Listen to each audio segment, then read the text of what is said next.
Good morning again all of you. आज हम लोग वेक्टर्स एंड कैलकुलस के थर्ड लेक्चर में हैं। जल्दी से एक बार सेकंड लेक्चर का रिकॉल करेंगे पहले और फिर हम लोग आगे बढ़ेंगे। ठीक है, तो let's start. Today's date is 17th of जून।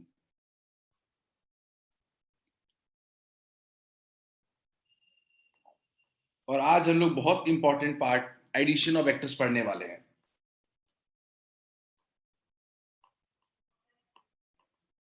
ये क्लास 11th और क्लास 12 दोनों में काफी रिक्वायर्ड होता है, काफी रिक्वायरमेंट होती है इसकी और हर जगह यूज होता है। ठीक है, लेट्स स्टार्ट। जल्दी से रिकॉल कर लेते हैं पहले, फिर आपके कोई डाउट्स होंगे उसको लेंगे हम लोग। तो सबसे पहले हमने कल क्या क्या बात किया था? हमने बात किया था कि हम लोग एक वेक्टर को कार्टेशियन फॉर्म में पढ़ने की कोशिश करते हैं, where we want to locate any point in terms of x y and z axis. Clear है? तो मान लेते हैं ये हमारा एक्स एक्सिस है, एक हमारा एक्स एक्सिस है, दूसरा हमारा वाई एक्सिस है और तीसरा हमारा जेड एक्सिस। हमने क्या अज्यूम किया कि एक्स एक्सिस के अलोंग हमारा जो यूनिट वेक्टर है वो कितना है, आई कैप। वाई एक्सिस के अलोंग जो हमारा यूनिट वेक्टर है वो कितना है, जे कैप। और जेड एक्सिस के अलोंग जो हमारा यूनिट वेक्टर है वो के कैप है। क्लियर है? एक्स के अलोंग वाई कैप, वाई के अलोंग जे कैप, जेड के अलोंग के कैप। ये हमारा यूनिट वेक्टर है which shows directions along x axis, y axis and z axis respectively. Clear? तो अगर मान लीजिए मैं ओ मान लेते हैं एक रेफरेंस पॉइंट है जिससे हम लोग सबको देख रहे हैं, रेफरेंस पॉइंट। तो मान लीजिए अगर मैं किसी पॉइंट को लोकेट करने की कोशिश करूंगा, पॉइंट को लोकेट करने की कोशिश करूंगा, that is called position vector. इसको रिप्रेजेंट करते हैं ओपी वेक्टर, ओ से पी वेक्टर। ठीक है, इसको हम लोग क्या कहते हैं, x i cap plus y j cap plus z k cap. Clear है? आगे देखते हैं। मान लीजिए अगर आप एक वेक्टर देखा, आपने देखा पोजीशन वेक्टर देखा, अगला होता है डिस्प्लेसमेंट वेक्टर। मान लीजिए आप दो पॉइंट के बीच में अगर कनेक्ट कर रहे हैं, मान लीजिए आप दो पॉइंट के बीच में कनेक्ट कर रहे हैं और आप दो पॉइंट के बीच में एक वेक्टर निकालना चाहते हैं। अगर आप, ठीक है, मान लीजिए आप दो पॉइंट के बीच में एक वेक्टर निकालना चाहते हैं, पी क्यू वेक्टर। तो याद करिए पी क्यू वेक्टर मैंने बताया था आपको, final position vector minus initial position vector. बाद वाले का position vector minus initial, derivation मैंने कराया था आपको। क्लियर है? तो कितना हो जा रहा था ये, याद करिए, x2 minus x1 i cap plus y2 minus y1 j cap plus z2 minus z1 k cap. मेरा मकसद सिर्फ एक रिकॉल कराना है ये। क्लियर है? थोड़ा आगे बढ़ते हैं हम लोग, थोड़ा आगे बढ़ते हैं इसमें। हमने बात किया था वेक्टर इन कार्टेशियन फॉर्म में, कुछ और चीजें बात की थी हमने। जैसे हमने बात किया था कि मान लीजिए एक वेक्टर आपको दे दिया गया है, रिशु मैं डायरेक्शन कोसेंस में आऊंगा।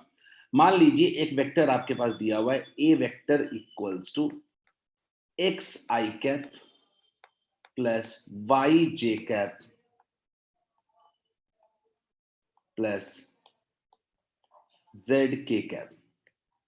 मान लीजिए एक वेक्टर दिया हुआ है आपके पास, तो इसके कई एस्पेक्ट्स हैं। पहला है इसका मैग्नीट्यूड, मैग्नीट्यूड क्या होता है? तो मैंने बताया था आपको कि अगर ए वेक्टर का आप मैग्नीट्यूड निकालना चाहते हैं, तो मैग्नीट्यूड होता है under root x square plus y square plus z square. याद करिए एक एक चीज। अगला डायरेक्शन क्या होता था, ए कैप। यूनिट वेक्टर को डायरेक्शन कहते थे। यूनिट वेक्टर क्या होता था, वेक्टर ए बाई उसका मैग्नीट्यूड।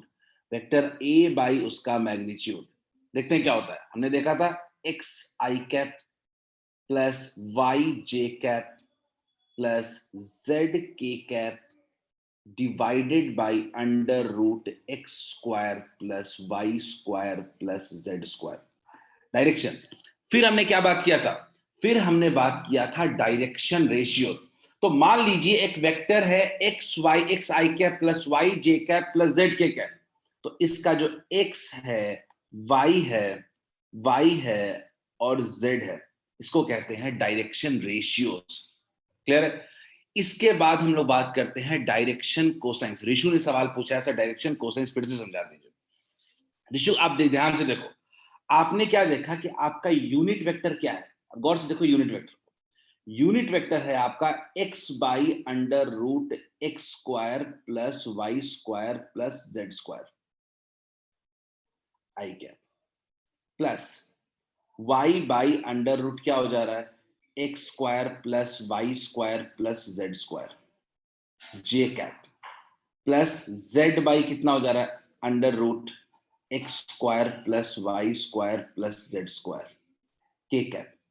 अब मैं कहता हूं कि जो यूनिट वेक्टर में जो आई जे के साथ है, ये और ये तीनों क्या है, डायरेक्शन कोसाइंस। ऋषु क्लियर है क्या? Rishu is it clear? Rishu या रिकॉल हो गया? इसी को कहते हैं डायरेक्शन कोसाइंस। क्या क्लियर है सबको? Last point, angle with the coordinate axis, जिसपे स्टार्ट करेंगे आज हम क्वेश्चंस, जिसपे बेस हम लोग क्वेश्चंस को आज शुरू भी करेंगे हम लोग, ठीक है? तो let's do, just give me a second.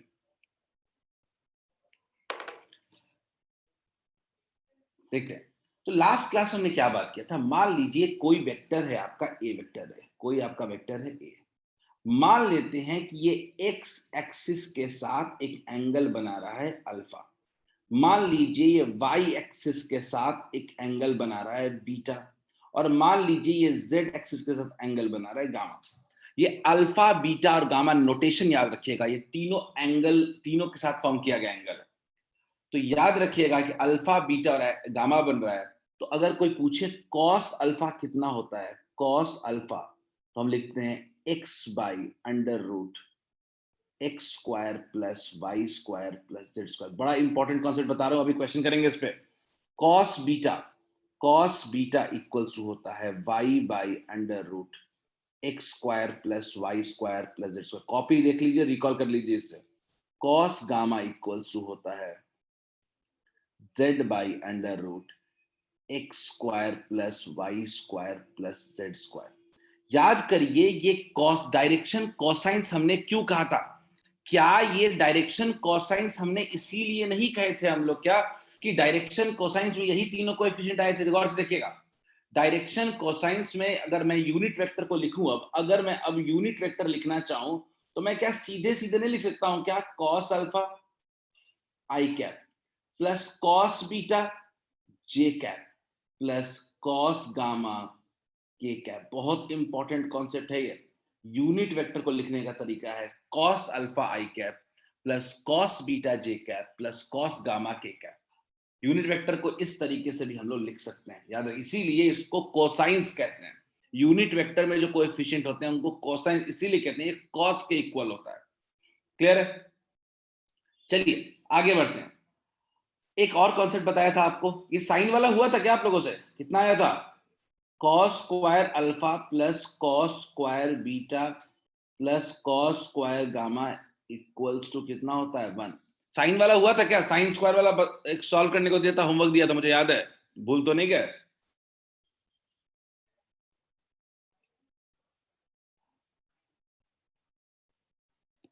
अमन ठीक है, याद रखिएगा, sine square alpha plus sine square beta beta plus sine square gamma equals to 2 होता है, इक्वल्स टू 2 होता है। क्लियर है? सही है उज्जवल, अमन बिल्कुल सही है। चलिए, तो ये आपका पूरा का पूरा हो गया angle with the coordinate axis. Clear है? ये अल्फा बीटा और गामा के बारे में बताया था। अभी जो क्वेश्चन करेंगे वहां पे आपको अल्फा बीटा और गामा के बारे में काफी क्वेश्चंस होंगे। तो let's go ahead and solve those questions. चलिए, try this. Let's start with questions today. Recall करवाया इसीलिए कि आप क्वेश्चन अच्छे सॉल्व कर सको। बहुत सीधा सवाल पूछा हूं, बहुत सीधा सवाल है, मुझे सबसे आंसर चाहिए इस बार।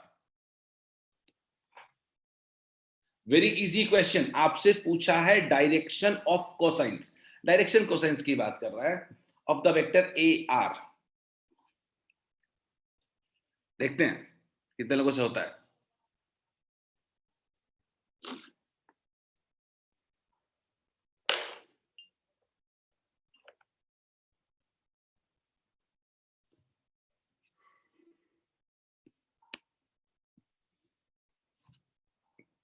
I've got 2 answers already. 1 correct. Okay great, very good. सबसे बन जाएगा. डायरेक्शन कोसाइंस पूछ रहा है. ऋषु बनना चाहिए आपसे. ऋषु मुझे आप पर्सनली आंसर भेजो. समझ में आएगा दिक्कत दूर हुआ कि नहीं. अमन अमन फाइन अमन, ठीक है. Aman, Mrigank, Sunny, very good. Go ahead. अभी तक हमारे पास 13 रिस्पॉन्स आए जिसमें 11 लोगों का सही. एक्सेलेंट. शिवम सही है. Shivam very good.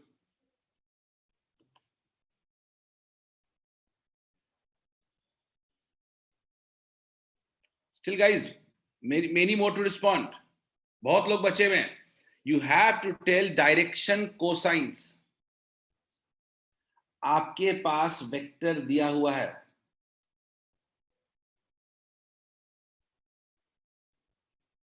It's 2i cap plus 4j cap. बहुत क्रिस्टल क्लियर तरीके से दिया है. -5k cap. गुलशन सही है, ऋषांक सही है, उज्जवल सही है. Go ahead. Very good. I have got 20 responses. Still 20 more to go. अगर आपको कभी भी डायरेक्शन कोसाइंस निकालने को आ जाए, श्रेयांश मानस सही है, तो go for just try to find out first unit vector. Unit vector निकालो, बाकी बातें बाद में होंगी. यूनिट वेक्टर निकालें. यूनिट वेक्टर निकालने के लिए आपको मैग्नीट्यूड चाहिए. और मैग्नीट्यूड निकालने का तरीका क्या है? 2 स्क्वायर प्लस 4 स्क्वायर -5 का होल स्क्वायर भी क्या हो जाएगा? सेम ही बात है. कितना आ रहा है ये? √45 आ रहा है क्या? ये मैग्नीट्यूड √45 आ रहा है क्या? Still I have not got sufficient responses. खुशी सही है, मानस सही है. तो अगर मैं यहां पे लिखूं यूनिट वेक्टर तो क्या होता है? वेक्टर ए बाई उसका मैग्नीट्यूड. डिवाइड कर देते हैं, कितना हो जाएगा? 2/√45 i cap plus 4/√45 j cap -5/√45 k cap. Is this clear to all of you? कौन सा ऑप्शन हो रहा है? चेक करके देखते हैं. 2/√45, 4/√45 और -5/√45 आर द डायरेक्शन कोसाइंस. कौन सा ऑप्शन मैच कर रहा है? Is it a? क्या सबको क्लियर है? Is this clear to all of you? क्या सबको क्लियर है कि कौन सा ऑप्शन होगा? Rishu, is it clear? Direction cosines में इशू था.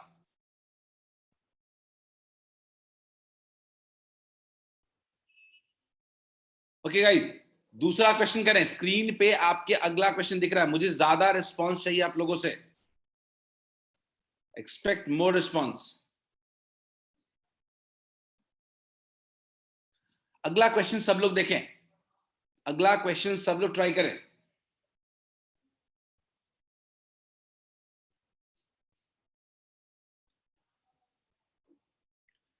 क्वेश्चन देखो, ध्यान से पढ़ना है. Vector a makes equal angle with x y z axis.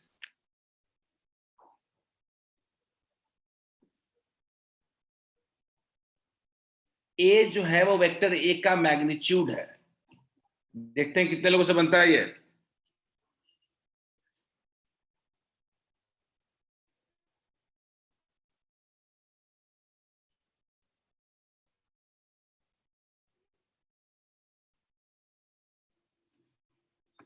Interesting question है.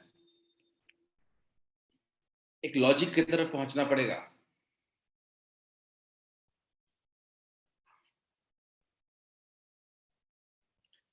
Makes equal angle with x y and z axes. देखते हैं लॉजिक कितना होता है.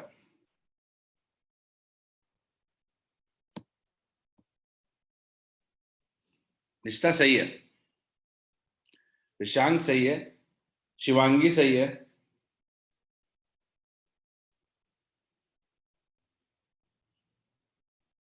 Very good Shivangi. Nishita, Rishank, Anshu very good.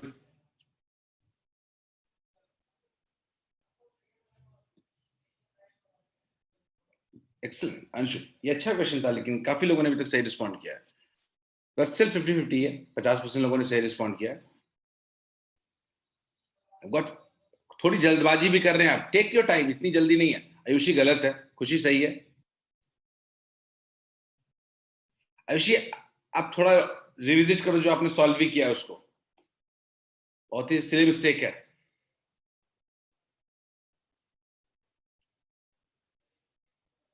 You have got 15 responses.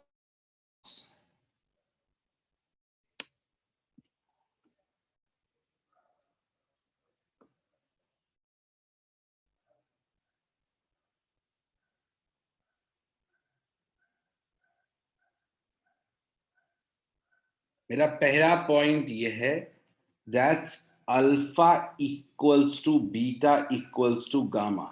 Alpha equals to beta equals to gamma. My first logic is this. ठीक है Ayushi, very good. Ayushi very good. I have got 19 response. मुझे अगर alpha beta gamma के बीच relationship दिया हुआ है तो कुछ और रिलेशनशिप पता है क्या? नहीं रिशु, गड़बड़ है। अमन सही है। मुझे अल्फा बीटा और गामा के बीच कुछ और रिलेशनशिप पता है क्या? Cos square alpha plus cos square beta plus cos square gamma पता है क्या? तो अगर मैं लिखूं cos square alpha equals to plus cos square beta plus cos square gamma equals to 1, that's it. तीनों इक्वल है तो एक ही लिख लो, cos square alpha 3 cos square alpha equals to 1। तो मैं क्या कहूंगा, cos square alpha equals to 1/3, and you know cos alpha equals to 1/√3।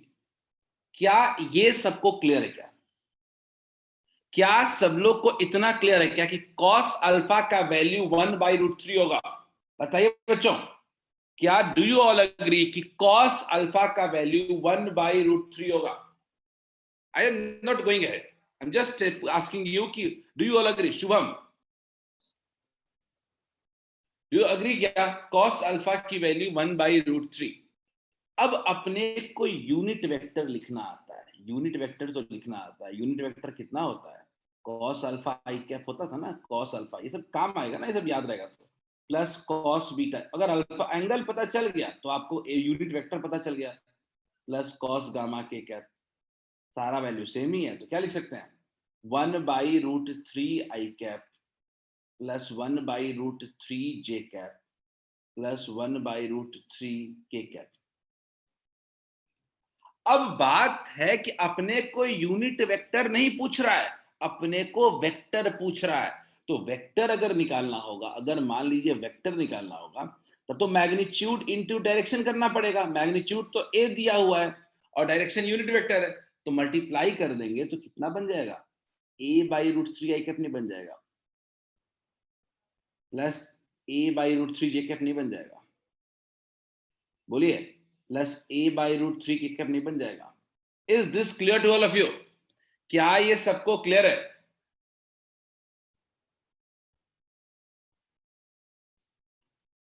बोलिए।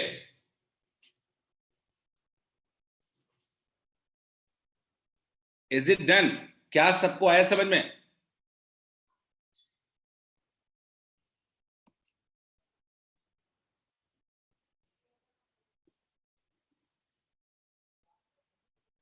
विवेक ने हैंड रेज किया। विवेक गो अहेड, विवेक पूछिए।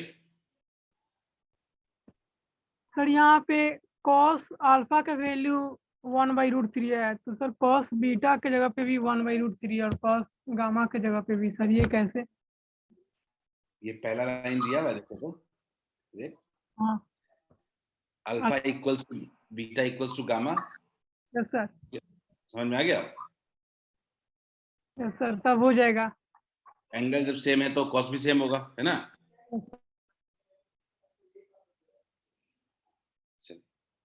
Let's try this question. सब लोग इस क्वेश्चन, अगले क्वेश्चन को ट्राई करें, देखते हैं कितने लोगों से बनता है।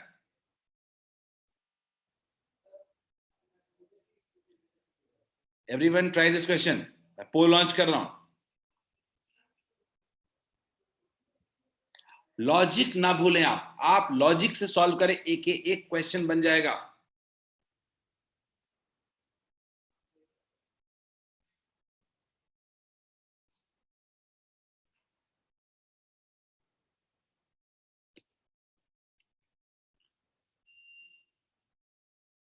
नहीं निशांक, थोड़ा टाइम लो, आप जल्दी कर रहे हैं आप लोग।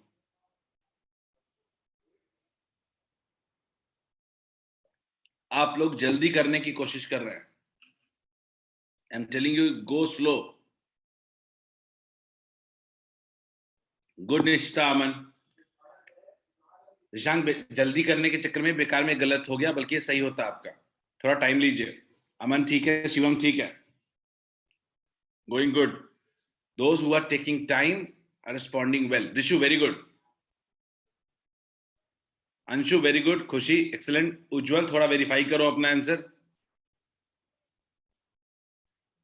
शुभम शुभम थोड़ा मेहनत करना होगा इसमें भी। श्रेयांश ठीक है, very good.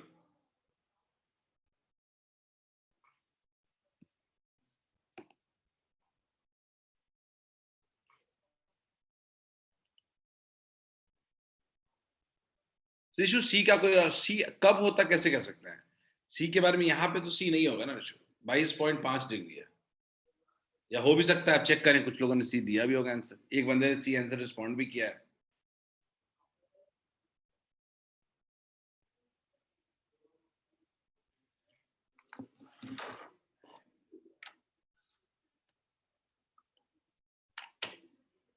just give me a second.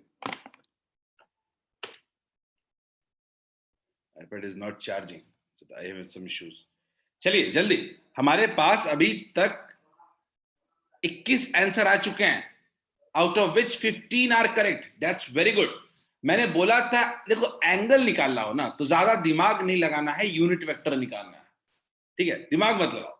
आपको कह रहा हूं कि मान लीजिए आपका वेक्टर दिया हुआ है आई कैप प्लस जे कैप, तो आप इसका सबसे पहले तो मैग्नीट्यूड निकालिए वेक्टर का। मैग्नीट्यूड कितना होगा? √1² प्लस 1² कितना हो जाएगा? √2। उसके बाद आप इसका यूनिट वेक्टर निकालें, कितना हो जाएगा? वेक्टर बाई उसका मैग्नीट्यूड। पहला काम यूनिट वेक्टर, तो क्या हो जाएगा? I cap plus j cap by √2। तो आपका कितना हो गया? आपका हो गया 1/√2 i cap plus 1/√2 j cap. Is it clear? ये आपका यूनिट वेक्टर हो गया। अब मैं क्या कहता हूं, मुझे अगर कोई बोले कि बताओ एंगल निकालो, तो मैं तो कहूंगा ना कि ये वाला जो x के साथ है ये है cos अल्फा, जो y के साथ है वो cos बीटा, और जो z के साथ है वो cos गामा। मैं तीनों निकालूंगा। cos अल्फा का वैल्यू अगर 1/√2 है, मतलब कि अल्फा कितना डिग्री है? 45। इसी तरीके से बीटा भी कितना हो गया? 45। और cos गामा का वैल्यू 0 है, तो गामा की वैल्यू क्या कह सकते हैं हम लोग? 90 degree. Is this clear to all of you? क्या सबको अल्फा बीटा और गामा क्लियर है? How to calculate alpha beta and gamma, बताइए। Is it clear to all of you?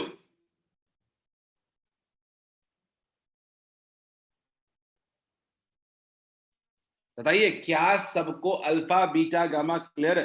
Correct option would surely be 45 degree. But कैसे angle निकालते हैं, क्या आपको क्लियर हो गया? अगर क्लियर हो गया है तो हम लोग अगला क्वेश्चन श्योरली करें सब लोग। Try this out. Everyone try this next question. मुझे इसमें सबका आंसर चाहिए। और ये क्वेश्चन ये सब आ जाते हैं, इसका तो हमें हर जगह जरूरत है। इस टॉपिक का, इस टॉपिक की जरूरत हमें हर जगह आती है कि एक वेक्टर का एक्सिस के साथ एंगल निकालना, एक्स के साथ, वाई के साथ, जेड के साथ। तरीका क्या है? यूनिट वेक्टर निकालो पहले। यूनिट वेक्टर में के बाद cos alpha, cos beta, cos gamma निकालो और सॉल्व करो।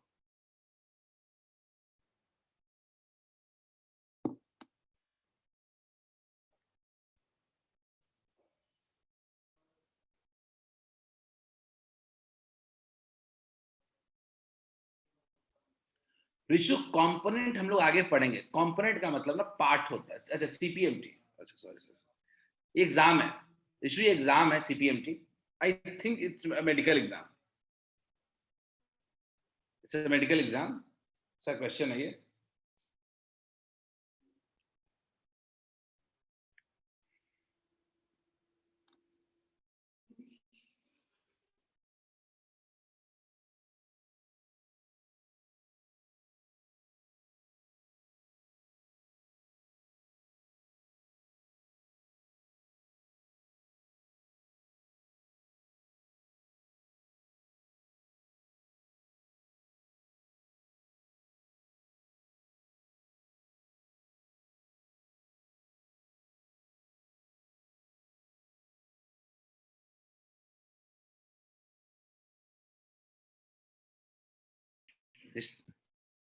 रिश्ता देखते हैं. पोल में अभी तक हमारे पास 9 लोगों ने रिस्पॉन्ड किया है.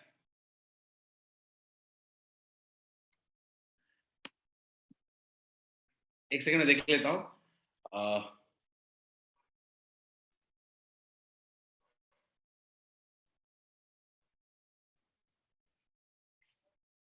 हर्ष ने हैंड रेज किया. Harsh go ahead. हर्ष हैंड रेज किया था क्या? हर्ष अनम्यूट कर रहा हूं. बोलिए हर्ष. सर लाइक इसमें कुछ एरर है क्या क्वेश्चन में? नहीं तुम गलती कर रहे हो. तुम्हारा आंसर कॉस्ट में आ रहा है. ठीक बात. Yes 10 sir. वाला ऑप्शन भी तो है ना. Okay sir. थोड़ा ट्रिग्नोमेट्री लगा लिया जाए. क्वेश्चन तो रद्दी है. क्वेश्चन में दम नहीं है. देखो क्वेश्चन में दम नहीं है. आप लोगों को थोड़ा सा एंड में सोचना है.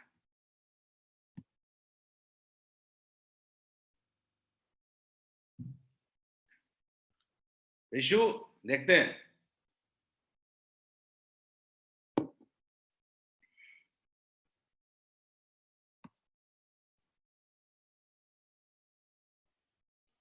मैं तो फिर वही तरीके पे जाऊंगा. मैं तो तरीका वही फॉलो करूंगा. वही cos unit vector, cos alpha, cos beta, cos gamma. आप लोग इसमें काफी लोग फंस रहे हैं या काफी लोग हेजिटेंट हो रहे हैं इस क्वेश्चन को सॉल्व करने में. लेकिन आपको अपना तरीका नहीं छोड़ना चाहिए. उज्जवल देखते हैं. उज्जवल लेट्स सी. आप लोगों को अपना तरीका नहीं छोड़ना चाहिए. Don't change your method of solving with the question. A vector आपके पास दिया हुआ है जब 2i cap plus 3j cap. Clear है? 2i cap plus 3j cap. अगर मैं ए वेक्टर की बात कर रहा हूं, नेक्स्ट पॉइंट है मेरा, ए का मैग्नीट्यूड मुझे पता है अंडर रूट 2 स्क्वायर प्लस 3 का whole square equals to under root 13. सबके दिमाग में सिर्फ एक ही बात चल रही है कि सर सीधा ए का यूनिट वेक्टर निकाल देते हैं. 2 by root 13 i cap plus 3 by root 13 j cap. सबके दिमाग में एक ही बात चल रहा है कि वाई वाला देखना है तो cos beta equals to 3 by root 13. बोलिए क्या सब लोग इस बात से एग्री करते हैं? यहां तक everyone, do you all agree with this? Cos beta equals to 3 by root 13. 3 by root 13. कितने लोग यहां तक समझ पा रहे हो? मैं लॉजिक के अगेंस्ट जाने को नहीं कह रहा हूं. मैं कह रहा हूं just be stand strong with logic. अब आपके पास कॉस थीटा आ चुका है, लेकिन आपका आंसर मैच कर रहा है क्या कॉस वाले में? कोई भी ना ये हो सकता है ना ये हो सकता है. लेकिन कॉस बीटा से क्या tan निकाल सकते हैं क्या? देखते हैं कि tan के फॉर्म में आंसर दिया. एंगल तो tan के फॉर्म में भी दे सकता है. तो मान लीजिए ये आपका बेस है और ये आपका क्या है? हाइपोटेन्यूज है. तो परपेंडिकुलर कितना हो जाएगा? परपेंडिकुलर 2 हो जाएगा क्या? तो अगर कोई कहे कि tan बीटा कितना होगा इससे, tan बीटा तो नहीं निकाल लेंगे. परपेंडिकुलर बाय बेस हो जाएगा क्या? बोलिए परपेंडिकुलर बाय बेस हो जाएगा क्या? कितना हो जाएगा? कॉस बेस बाय हाइपोटेन्यूज है. बेस बाय हाइपोटेन्यूज है. परपेंडिकुलर कितना हो जाएगा? 2. तो क्या 2/3 हो जाएगा क्या? तो क्या हमारा beta equals to tan inverse 2/3 नहीं हो सकता है? Beta equals to tan inverse 2/3. बोलिए 10 लोगों ने सही आंसर दिया था इसका। क्या सबको क्लियर है? यहां तक सब कुछ, कोई दिक्कत नहीं है।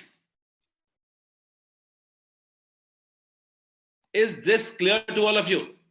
मैंने बोला कि आपका आंसर यहां तक बिल्कुल सही है, लेकिन ऑप्शन भी तो मैच करना चाहिए। और ऑप्शन मैच करने के लिए हमने क्या किया? कॉस पता है अपने को, तो tan के फॉर्म में भी लिख सकते हैं, साइन के फॉर्म में भी लिख सकते हैं। Is it clear? याद रहेगा? Great, very good. चलिए let's go ahead and do our last question of today. आज मतलब इस टॉपिक पे लास्ट क्वेश्चन करने की कोशिश करते हैं। चलिए ये लास्ट क्वेश्चन है, मुझे सबसे आंसर चाहिए एकदम जल्दी में। एक सवाल पूछा है सर, P2 कैसे हुआ? इशू राइट एंगल ट्रायंगल बनाओगे अगर आपका बेस दिया हुआ है 3 और हाइपोटेन्यूज दिया हुआ है √13, तो परपेंडिकुलर नहीं निकाल लोगे। वही इशू नहीं निकलेगा। Pythagoras theorem. चलिए,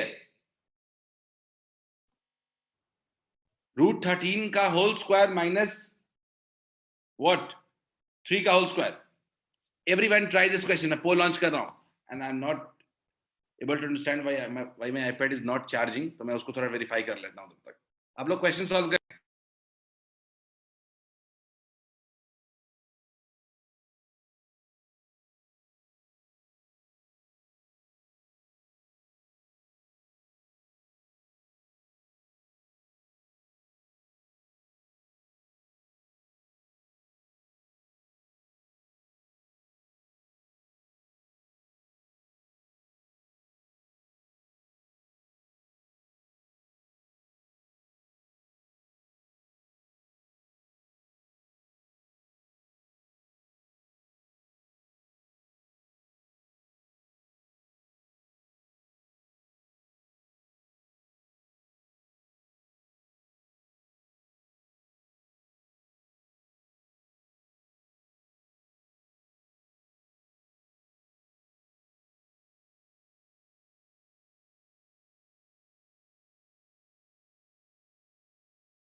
ओके,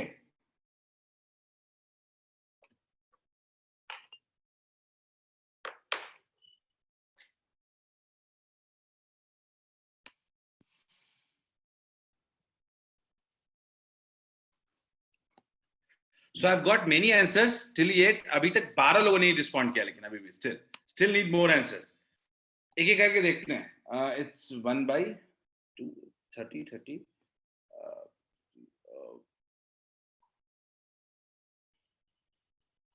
अभी तक हमारे पास 10 लोगों ने सही आंसर दिया है। ठीक है, गुलशन सही है, उज्जवल सही है, ऋषु गड़बड़ है, सनी सही है, शिवम गड़बड़ है, श्रेयांश सही है, हर्ष सही है, शिवम देखो एक बार, निष्ठा सही है, सनी सही है। ठीक है, जल्दी you can answer it again. आप वेरीफाई भी कर सकते हैं इसको। अंशु सही है, आर्यन सही है, मानस वेरीफाई करें, मानस वेरीफाई करें। We have one vector which is equal to I cap plus j cap plus √2k cap. Let's find its magnitude. Magnitude कितना आ रहा है मुझे बाकी लोग बताइए, मुझे एक एक स्टेप बताओ। कितने लोग बता सकते हैं मैग्नीट्यूड कितना आ रहा है? मैग्नीट्यूड कितना आ रहा है? Very good. मैग्नीट्यूड सबको आ रहा है √1² प्लस 1² प्लस √2 का whole square which is equal to overall √4 which is equal to 2। अब मुझे यूनिट वेक्टर निकालना है। यूनिट वेक्टर कितना आ रहा है? 1/2 I cap plus 1/2 j cap plus 1/√2 k cap. Done. अब यूनिट वेक्टर आपके पास आ चुका है। अब आपको क्या लिखना है? अब आपको लिखना है cos अल्फा की वैल्यू कितनी हो जाएगी? 1/2। तो अल्फा कितना हो गया? 60 डिग्री। सेम चीज cos बीटा का वैल्यू कितना हो गया? 1/2। तो बीटा कितना हो गया? 60 डिग्री। cos गामा की वैल्यू क्या हो गई? cos गामा का वैल्यू हो गया 1/√2। तो गामा का वैल्यू कितना हो गया? 45। बोलिए कौन सा ऑप्शन होगा? Won't it be C? Shubham ने हैंड रेस किया। शुभम गो अहेड, बोलिए शुभम।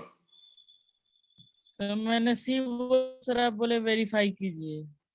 शुभम, अच्छा एक second Shubham. Yes sir. Okay ठीक है। जब मुझे शुभम एक आंसर, अच्छा मैंने पुराना मैसेज देखा आपका, एक मैसेज शुरुआत में आपने ए भी भेजा था क्या? सर शुरुआत वाला नहीं सर, देखिए वो एंड पहले वाला मैसेज का था सर, सी है सर। एंड वाला नहीं देखा शुभम, लास्ट वो शुरू में देखा था ए लिखा था इसलिए बोला था। चलो कोई नहीं, समझ में आ गया ना शुभम? शुभम समझ में आ गया? चलो बढ़िया। बाकी लोग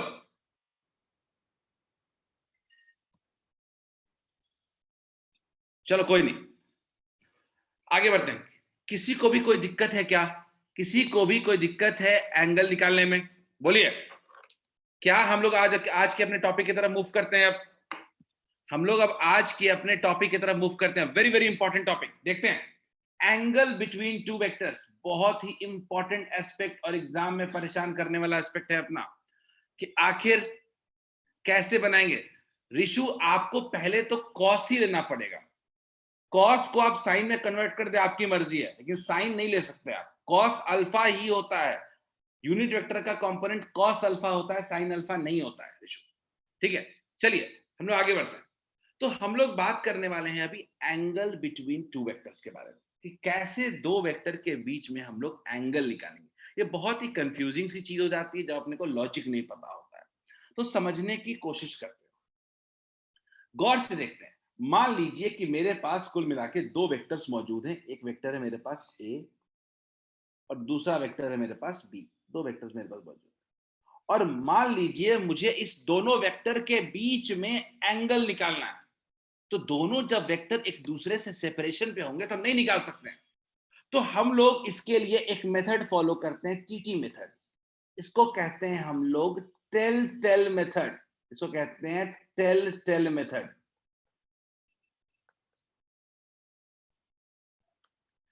इस मेथड का जो पहला स्टेप होता है वो होता है कि दोनों वेक्टर के टेल को एक जगह कर दें। दोनों वेक्टर को के टेल को हम लोग एक जगह मिला दें। लेकिन इसमें तो प्रॉब्लम है, वेक्टर चेंज होने का डर है। वेक्टर को मूव करना आसान नहीं है, वेक्टर को तो चेंज हो सकता है। तो वेक्टर को चेंज नहीं होने के लिए कुछ नहीं करना है वेक्टर को। वेक्टर का मान लो ऐसे एक वेक्टर है, तो वेक्टर को अगर आप पैरेलली शिफ्ट करते हैं तो वेक्टर चेंज नहीं होता है। याद रखिएगा, बहुत इंपॉर्टेंट पॉइंट है। अगर हम लोग किसी वेक्टर को पैरेलली शिफ्ट करते हैं तो वेक्टर में कोई चेंज नहीं होता। रीजन देख लो, ना वेक्टर का लेंथ चेंज हुआ और ना ही वेक्टर का डायरेक्शन चेंज हुआ। इसीलिए कहते हैं, नोट करके मैं लिखवा रहा हूं, यहां पे नोट करके लिखवा रहा हूं, नोट। याद रखिएगा, इसको हमेशा काम आएगा ये। When a vector is shifted parallelly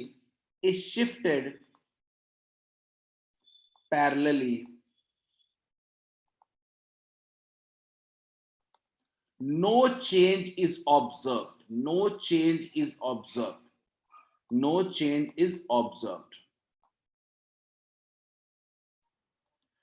तो अब हमको पता समझ में आ गया। माने शुभम ने कहा, देखो शुभम मैं कह रहा हूं पैरेलली शिफ्ट कर रहा हूं, तो अभी अगर इस एंगल पे है तो थोड़ी देर बाद भी इसी एंगल पे होगा, उसके बाद भी इसी एंगल पे होगा। तो पैरेलली शिफ्ट करने पे एंगल चेंज नहीं होगा। एक्स एक्सिस के साथ चेक करोगे तो अगर मैं इसी को शिफ्ट कर दूं, मान लीजिए मैं इस बी वेक्टर को शिफ्ट कर रहा हूं, just give me a second guys, just give me a second. I have my iPad turned off. I have my Wi-Fi turned off. I don't know. Let me check. Just will take 2 to 3 minute time. As I am not verified क्यों हुआ ये, ठीक है, मुझे check करने दो, ये 2-3 minute time लगेगा।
Just starting, so it will take 30 seconds or so.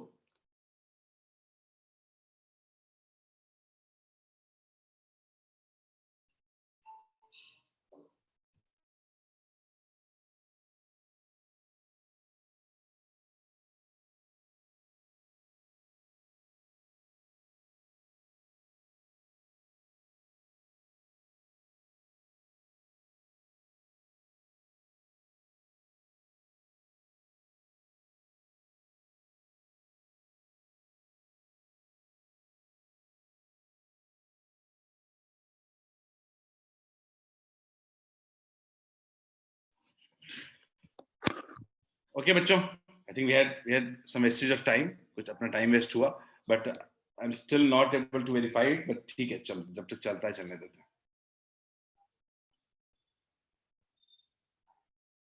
चलिए, मैं जो आपको बताना चाहता था उस पर फोकस करते हैं हम लोग, ठीक है। मैं क्या बताना चाहता था? मैं बताना चाहता था कि अगर दो वेक्टर के बीच में एंगल लेना है तो सबसे पहले दोनों वेक्टर को एक जगह लाना पड़ेगा, ठीक है, दोनों वेक्टर को एक जगह लाना पड़ेगा। उसके लिए मैंने आपको बताया कि अगर एक वेक्टर को आप पैरेलली शिफ्ट करते हैं, अगर आप एक वेक्टर को पैरेलली शिफ्ट करते हैं तो वेक्टर में कोई चेंज नहीं आता है, ठीक है। मैंने नोट करके लिखवाना चाहता था, नोट, फिर से लिख दे रहा हूं मैं, when a vector is parallelly shifted, when, ये बहुत इंपॉर्टेंट पॉइंट है, when a vector is parallelly shifted,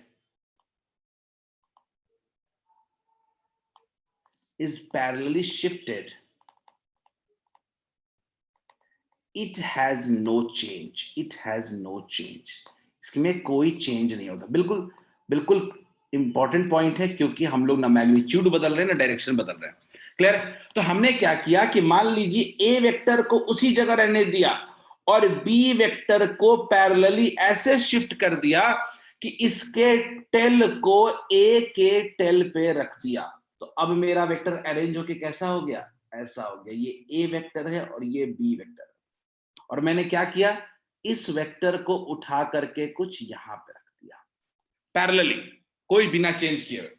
तो अब हमारा ये ए वेक्टर और बी वेक्टर हो गया।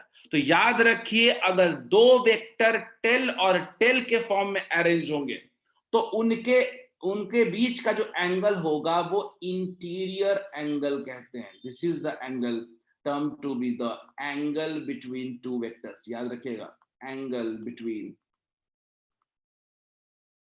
Between two vectors,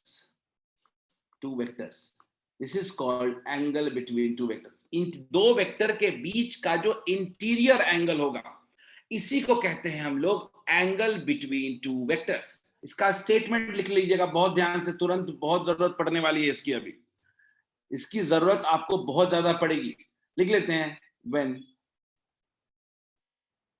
two vectors are arranged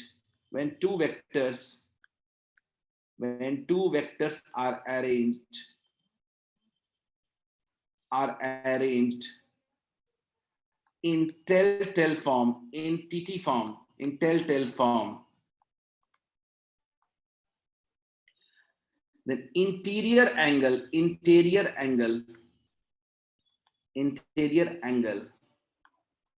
between two vectors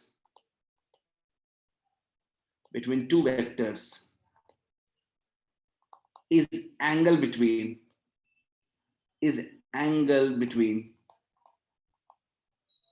two vectors.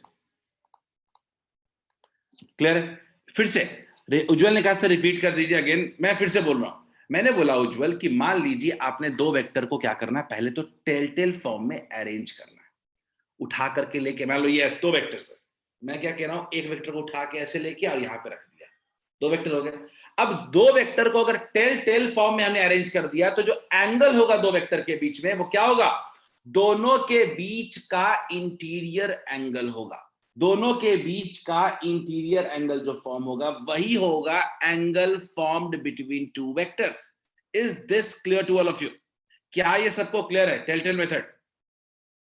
हर्ष ने हैंड रेज किया। हर्ष गो अहेड, बोलिए हर्ष।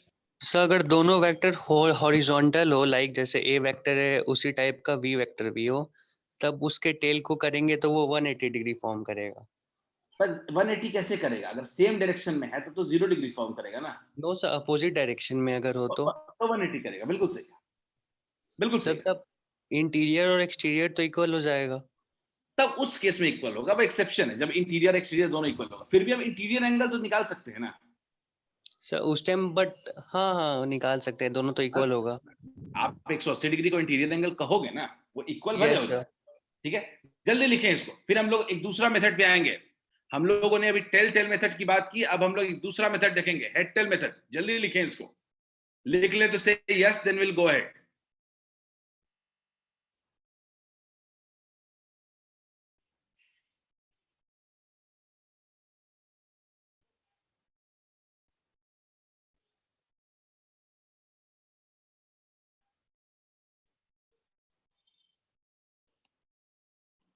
लिख लो तो से यस कह दो तो मैं आगे बढ़ सकता हूं।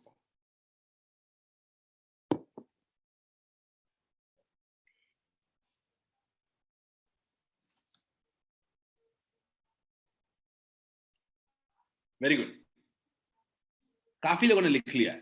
Let's go ahead. एक और मेथड की बात करने वाले हैं हम लोग, हेड टेल मेथड। हम लोग एक और मेथड की बात करने वाले हैं, that is head tail method. Head tail method देखने की कोशिश करते हैं। विवेक ने हैंड रेज किया है, विवेक पूछिए। सर पैरेलल वाला में कंफ्यूज है, मतलब कि दो वेक्टर जब पैरेलल रहेगा तो क्या मतलब वो एंगल नहीं बनाएगा? मैं कह रहा हूं आप दो वेक्टर अगर पैरेलल होगा, पैरेलल का तो बहुत क्लियर है ना कि 0 डिग्री पे होगा। तो सर ये तो एंगल बनाएगा नहीं, यही ना? एंगल बनाएगा नहीं कहना गलत है, वर्ड ये स्टेटमेंट गलत है विवेक। एंगल 0 डिग्री बनाएगा।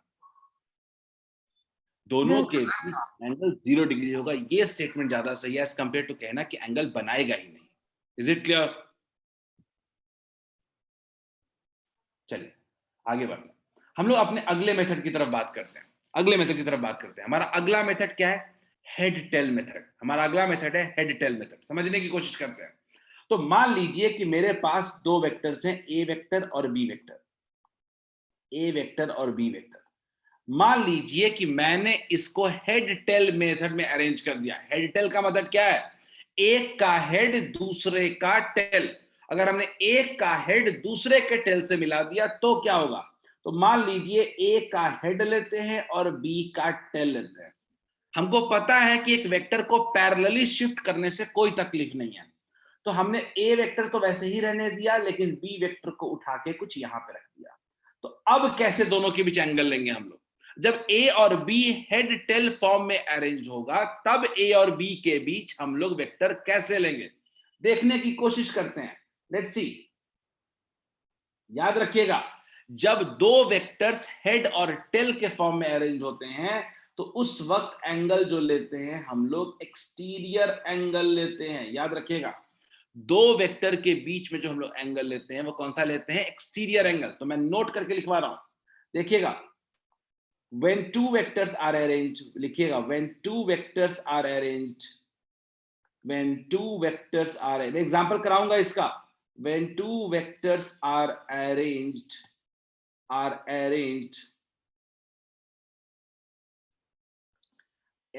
in head tail form. याद रखिएगा कि वेक्टर का एंगल पूछ रहा है कभी भी, तो पहला सवाल आना चाहिए टेल टेल है या हेड टेल है।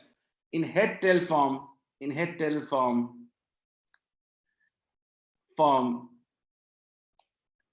exterior angle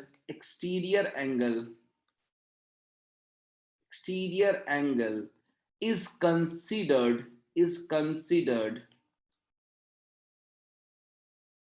to be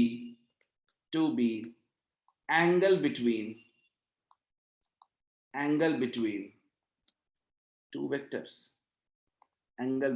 two vectors. Is clear? क्या मेरा पॉइंट स्ट्रेट एंड क्लियर है क्या? कि दो वेक्टर के बीच अगर हम लोग एंगल देख रहे हैं, तो दोनों वेक्टर के बीच में जब टेल टेल अरेंज होगा तो इंटीरियर, और जब हेड टेल अरेंज होगा तो एक्सटीरियर एंगल देखेंगे।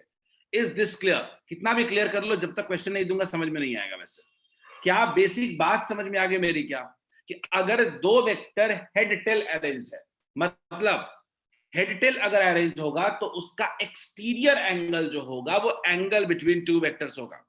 अगर दो वेक्टर अगर टेल टेल अरेंज है तो इंटीरियर एंगल जो होगा वो एंगल बिटवीन टू वेक्टर्स होगा। Is it done? If it's done then we can go ahead.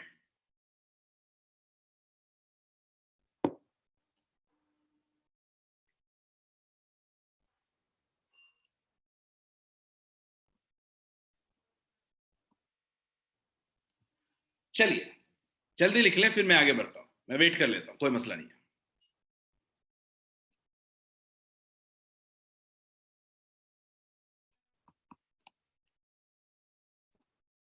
इसका एग्जाम्पल आप जैसे ही कर लोगे क्लियर हो जाएगा।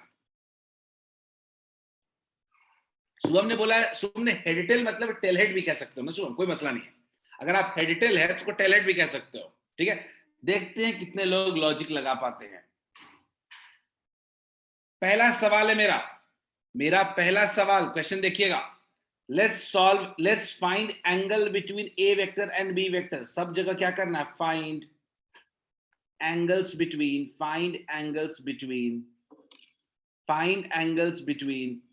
ए वेक्टर एंड बी वेक्टर। मुझे सबसे आंसर चाहिए, ए और बी वेक्टर के बीच में एंगल बताइए। देखते हैं कितने लोगों से बनता है। फर्स्ट केस, कोई दूसरे केस की बात नहीं करेगा, सिर्फ फर्स्ट केस की बात होगी। ये चार सीख गए फिर कभी दिक्कत नहीं होगी।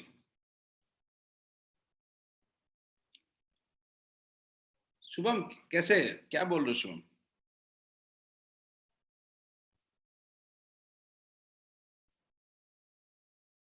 उज्जवल, हर्ष, सही है। Everyone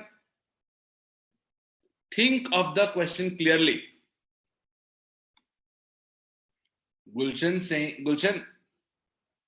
Shreyansh Singh can't be found. आप लोगों को कहोगे सर आपने पढ़ाया कुछ और दे कुछ और दिया, आपने पढ़ाया हेड टेल मेथड, आपने पढ़ाया हेड टेल मेथड, आपने पढ़ाया टेल टेल मेथड, ये हेड हेड मेथड कैसे आ गया? ये हेड हेड मेथड आपने दे दिया, ये तो गड़बड़ है, धोखा है तो हमारे साथ। बोल सकते हो? ठीक है सन्नी, वेरी गुड। ये धोखा तो हो गया। माला समझ में आ रहा है? माला इज इट क्लियर? विनय ने कहा है, विनय मैं आपका एक सेकंड आंसर, विनय गड़बड़ है, विनय पहला वाला बोल रहे हो ना, गड़बड़ है विनय थोड़ा सा। रिशांक गड़बड़ है। अच्छा आपका परेशानी क्या है कि आपका दोनों मेथड काम नहीं आ रहा है यहाँ पे। तो कभी मेथड काम नहीं आ रहा है ना, तो वैसे तो याद रखना हेड हेड मेथड बिल्कुल टेल टेल मेथड की तरह काम करेगा। अब बताओ जल्दी से, head head method tail tail method की तरह काम करेगा, आप बता सकते हो क्या? वैसे मैं लॉजिक दे रहा हूं कि हेड हेड मेथड जो है वो टेल टेल मेथड की तरह काम करेगा। अब सबका ध्यान इंटीरियर एंगल पे चला गया, अब सबका ध्यान इंटीरियर एंगल पे चला गया, लेकिन मैं अगर नहीं समझ में आ रहा है तो मैं समझाता हूं कि मान लीजिए ए वेक्टर है और दूसरा वेक्टर बी है।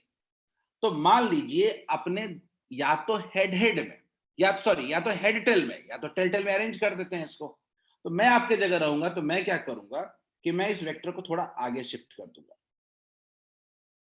कोई फर्क नहीं पड़ेगा। अगर मैं इस वेक्टर को थोड़ा आगे भी शिफ्ट कर दूंगा तो कोई खास फर्क तूफान आएगा नहीं, ये ए वेक्टर हो जाएगा और ये बी वेक्टर हो जाएगा। अब ये दोनों अब किस फॉर्म में अरेंज हो गया? अब क्या ये हेड टेल फॉर्म में अरेंज हो गया क्या? तो अब इन दोनों के बीच में एंगल अपने को लेना है, तो कौन सा एंगल लेना पड़ेगा? एक्सटीरियर एंगल लेना पड़ेगा क्या? बोलिए, बात क्लियर हुई? बताइए। ऋषु सही है, ऋषु श्रेयान सही है, शुभम सही है, मृगांक सही है, ऋषांक सही है। क्या मेरी बात समझ में आई क्या? कैसे वेक्टर की शिफ्टिंग करते हैं? देखो आपका आंसर सही है, लेकिन लॉजिक सीखने की ज्यादा कोशिश करो। मैंने बोला कि मैं इस ए वेक्टर को थोड़ा आगे शिफ्ट कर दूंगा, कोई फर्क नहीं पड़ेगा। ऐसा अरेंज कर दिया कि बी का हेड और ए का टेल अरेंज हो गया, हेड टेल मेथड। और हेड टेल मेथड में कौन सा एंगल लेते हैं? हेड टेल मेथड में एक्सटीरियर एंगल लेते हैं। ऋषु ने बड़े सही बात कहा, सर वर्टिकली ऑपोजिट एंगल ले लेंगे। बिल्कुल सही है ऋषु, ऋषु बिल्कुल सही है, वर्टिकली ऑपोजिट एंगल ले लेंगे। क्या ये क्लियर है सबको? बताओ बच्चों, क्या ये क्लियर है? अगर क्लियर है तो क्यों ना दूसरा करते हैं, सब लोग दूसरा ट्राई करें। दूसरा वाला बताओ क्या होगा? ये दूसरा वाला तो इजी है, ये तो सिंपल फॉर्मेट पे दिया है। मैं उम्मीद करता हूं सेकंड गलत नहीं होना चाहिए। पहला एंगल देखने में पहला चीज दिमाग में रखो, हेड टेल लेना है या टेल टेल लेना है? सीधा सोच लो, हेड टेल या टेल टेल। मुझे अगर आपको सॉल्व करना है तो पहला स्टेप है हेड टेल या टेल टेल।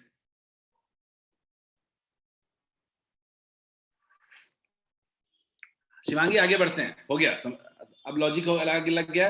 विवेक सही है, कितना विवेक? आंसर कितना आएगा? वेरी गुड ऋषु, समझ गए, very good, done. Aryan very good, Ujjwal very good, Shubham.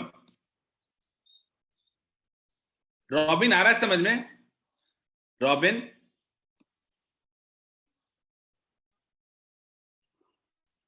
अच्छा, ऋषु ने हैंड रेज किया। ऋषु गो अहेड, पूछिए। अगर हेड हेड मेथड देंगे तो 120 होगा ना? किस क्वेश्चन, पहले वाले में बोल रहे हो कि दूसरे वाले में ऋषु?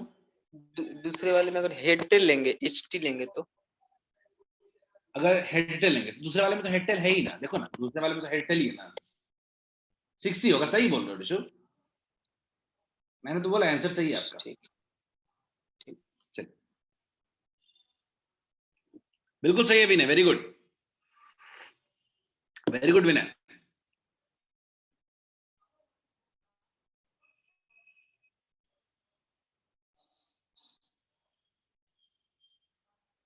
शिवम, मानस, सबका। चलो अब मैं आगे बढ़ता हूं। मुझे लगता है सबसे बनने लगा। दो वेक्टर थे, हेड टेल, ए वेक्टर और बी वेक्टर। आपको क्लियर कट दिख रहा है कि हेड टेल अरेंज है। मैं क्या करूंगा, मेरे लिए कौन सा एंगल लेना पड़ेगा अपने को? दो वेक्टर के बीच में एक्सटीरियर एंगल लेना पड़ेगा। और एक्सटीरियर एंगल कितना होगा? 60 डिग्री। Is this clear? बोलो क्या क्लियर है सबको? शुभम थर्ड में आते हैं। शुभम अब थर्ड बताइए, थर्ड कितना होगा? ये जो थर्ड वाला दे रहा हूं ना, ये थर्ड वाला बहुत इंपॉर्टेंट है क्योंकि ये कई बार फंसाया है क्वेश्चन में, कंपटीशन में। थर्ड वाला बताइए। अंशु, अंकित, बिल्कुल सही है। विनय, शिवम, उज्जवल, श्रेयांश, किसी का गलत नहीं है। जिसने भी आंसर दिया सब सही है। मैं गलत भी बताऊंगा सिर्फ, सबका आंसर सही है। गुलशन थोड़ा देख लो, एक बार वेरीफाई कर लो। सही है ऋषु, सबका सही है जिन्होंने भी आंसर दिया अभी तक। थर्ड केस सब लोग देखें। इस केस में एंगल, पहले मुझे मेथड सोच लो ना, हेड टेल या टेल टेल।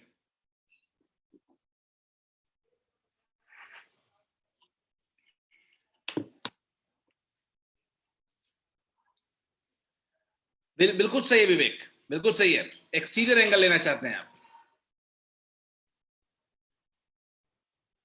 बिल्कुल सही है। ये हेड टेल मेथड है। हेड टेल मेथड है तो दो वेक्टर्स के बीच एंगल लेंगे तो कैसा लेंगे हम लोग? एक्सटीरियर एंगल लेंगे। 60 है तो ये कितना हो जाएगा? 120 degree. Is it clear? Harsh ने हैंड रेज किया। Harsh, go ahead. Sir exterior में हम लोग ये पूरा क्यों नहीं ले रहे हैं, लाइक 360 माइनस 60?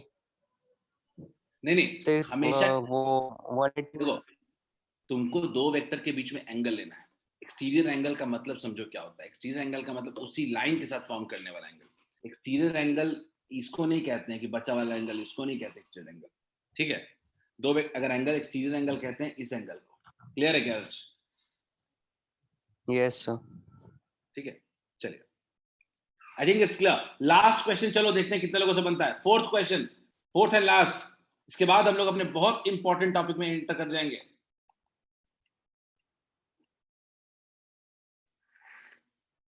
बच्चों जल्दी, फोर्थ। इसके बाद हम लोग important topic addition of vectors में जाएंगे। तो काफी लोगों ने आंसर तो दिया है।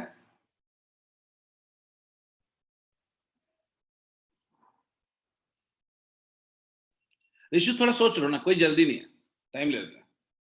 हमारे पास देखो काफी आंसर्स आए हैं इस बार, लेकिन काफी गलत भी हैं। उज्जवल सही है, शुभम सही है, मानस गड़बड़ है, क्रिश इस बार काफी लोगों के आंसर गलत आए हैं। एवरीवन थिंक अगेन, कोई जल्दी नहीं है कि एक बार गलत दे दिया दूसरी बार आ जाएगा। सन्नी सही है, श्रेयांश सही है, अमन सही है, वेरी गुड। पॉइंट बड़ा क्लियर है। मैं मेथड से नहीं हटना चाहता हूं, मैं इतना कहना चाहता हूं हेड टेल और टेल टेल, सीधा फंडा मेरा। अमन सही है, सन्नी सही है, मानस गड़बड़ है, आर्यन गड़बड़ है, विनय देयर इज सम मिस्टेक, कुछ गड़बड़ है। शिवांगी टेल टेल मेथड आप लगाना चाहते हो शिवांगी? क्या शिवांगी, अब दो सवाल है शिवांगी, क्या अभी टेल टेल मेथड है क्या? मेरा सीधा सवाल है शिवांगी, आपकी बात में गलत नहीं कह रहा हूं शिवांगी। आप अगर टेल टेल निकालना चाहते हो निकाल लो। शिवम ठीक है, शिवम ठीक है। मैं कह रहा हूं शिवांगी कि अभी सिंपल सी बात है शिवांगी कि अभी कितना हालत, अभी कैसी हालत है। तो अभी तो टेल टेल नहीं है ना। अगर आपको टेल टेल निकालना है अगर आपको, तो इसको एक्सटेंड करना पड़ेगा।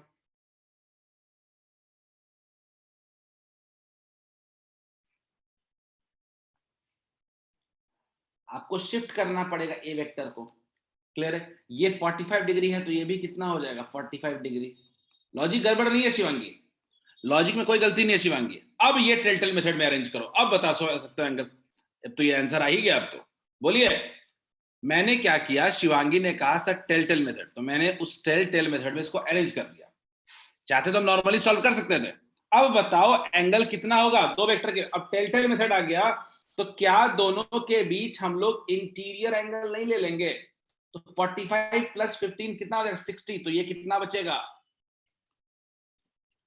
कितने लोगों को मेरी ये बात क्लियर है? कितने लोगों को ये बात क्लियर है कि मैंने 30 डिग्री लिखा है, मैंने कुछ नहीं किया, ए को थोड़ा आगे बढ़ा के टेल टेल फॉर्म में अरेंज कर दिया है। क्या ये क्लियर है? बोलिए।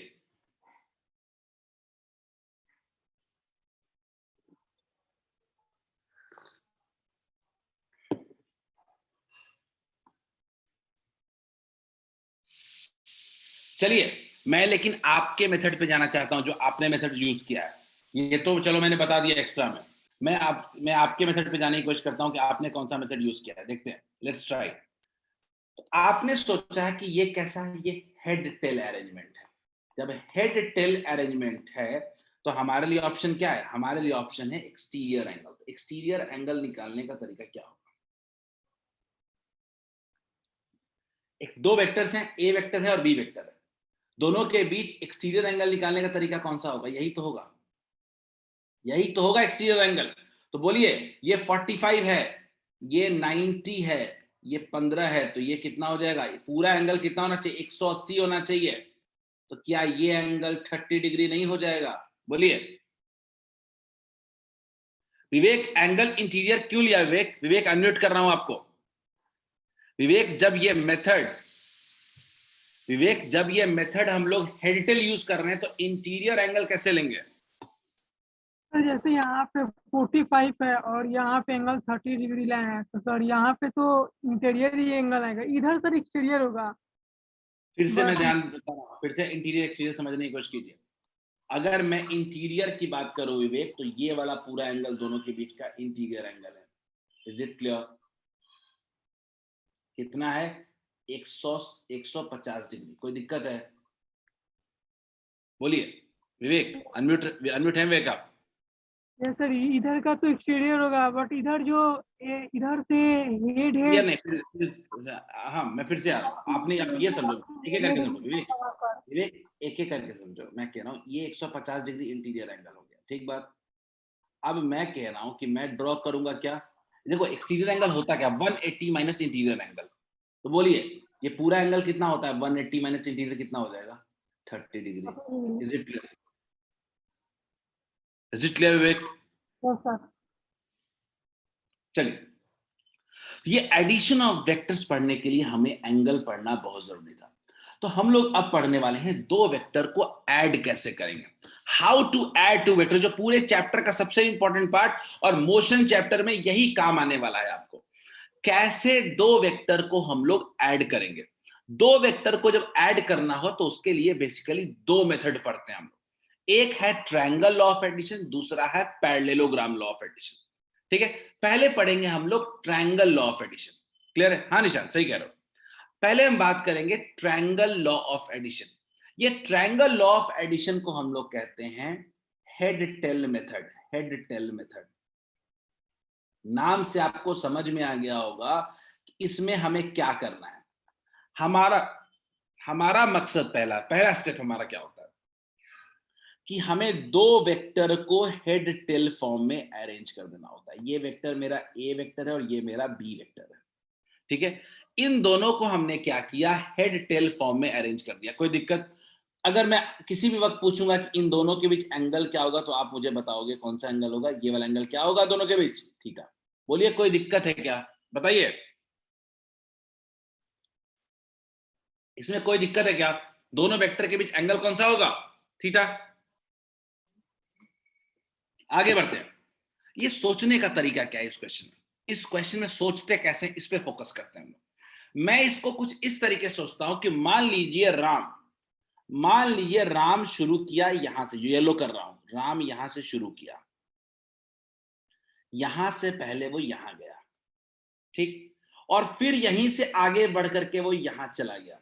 तो कोई मेरे से पूछे कि राम कहां से कहां गया या टोटल क्या डिस्प्लेसमेंट रहा, तो मैं राम को लेके क्या कहूंगा? मेरा टोटल डिस्प्लेसमेंट कैसा रहा? कुछ ऐसा रहा। तो क्या हम कह सकते हैं that is the total displacement, sum of displacement in vector A plus sum of displacement in vector B?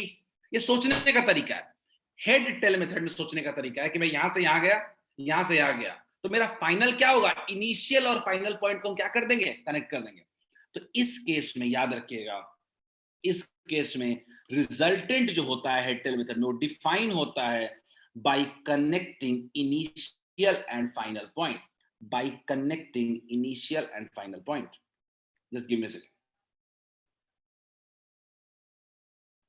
That is called resultant vector. That is called resultant vector. Clear है क्या? मैं फिर से लिख रहा हूं. इस केस में resultant vector is nothing but A vector plus B vector, and is represented by